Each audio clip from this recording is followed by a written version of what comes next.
Γεια, είμαι η Βάλια Μπινίκου από το φτιάξω.gr και σήμερα θα φτιάξουμε ένα πρωτότυπο επιπλάκι με ψωμιέρες και μαμούτ γκλου κρίσταλ.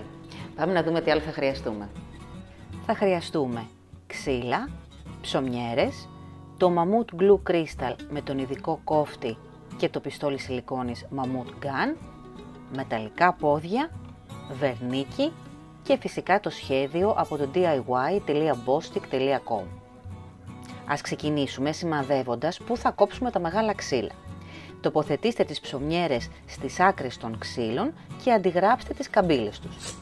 Για να κοπεί ομοιόμορφα το ξύλο, θυμηθείτε να καλύψετε με χαρτοτενία την κάτω πλευρά του σημείου κοπής. Έτσι δεν θα πεταχτούν κομματάκια ξύλου με τη σέγα. Κόψτε τις 4 γωνίες των ξύλων και γυαλοχαρτάρετε τόσο τα κοψίματα όσο και όλη την επιφάνεια του ξύλου.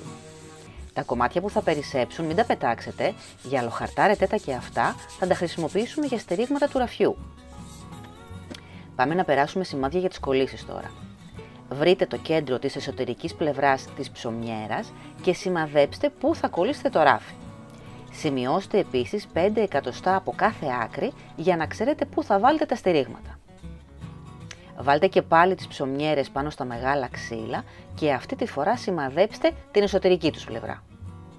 Ας ετοιμάσουμε το μαμούτ γκλου κρίσταλ. Με τον ειδικό κόφτη ανοίξτε το μαμούτ γκλου κρίσταλ. Βιδώστε τη μύτη και τοποθετήστε το στο πιστόλι σιλικόνης μαμούτ γκαν. Πατήστε μερικές φορές μέχρι να αρχίσει να βγαίνει κόλλα.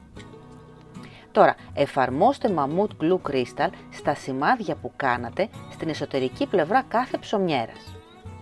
Και κατόπιν τοποθετήστε το ράφι ανάμεσά τους. Χρησιμοποιήστε το μεγάλο ξύλο για να ευθυγραμμίσετε τις ψωμιέρες. Περάστε μαμούτ γκλου κρίσταλ στις καμπύλες που σας περίσσεψαν από τα αρχικά κοψίματα και κολλήστε τα κάτω από το ράφι στα σημάδια των 5 εκατοστών. Εφαρμόστε μαμούτ γκλου κρίσταλ στα σημάδια του κάτω ξύλου πρώτα και κολλήστε το με προσοχή στην κάτω πλευρά της κατασκευής. Ευθυγραμμίστε την καμπύλη της κάθε ψωμιέρας με τα κοψίματα που έχετε κάνει στα ξύλα. Σιγουρευτείτε ότι το ράφι παραμένει κάθετο στις ψωμιέρες και ότι η απόσταση του ραφιού με το κάτω ξύλο είναι ίδια από άκρη σ' άκρη. Στη συνέχεια εφαρμόστε μαμούτ γκλου κρίσταλ και στο πάνω ξύλο και κολλήστε το στην πάνω πλευρά της κατασκευής.